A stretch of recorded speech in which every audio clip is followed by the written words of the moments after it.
सोमवारी संध्याकाळी केंद्रीय रेल्वे राज्यमंत्री सोमण्णा यांच्या हस्ते आणि पंतप्रधान नरेंद्र मोदी यांच्या उपस्थितीमध्ये ऑनलाईन पद्धतीने या ट्रेनचा शुभारंभ होणार आहे। गेली 2 वर्ष यासाठी खासदार धनंजय महाडिक प्रयत्न करत होते।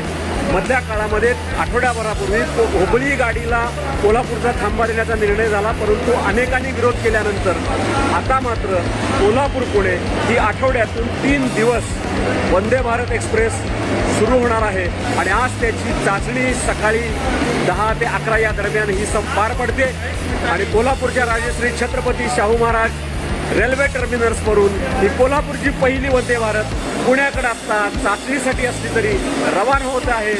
समीर देशपांडे, लोकमत, कोल्हापूर।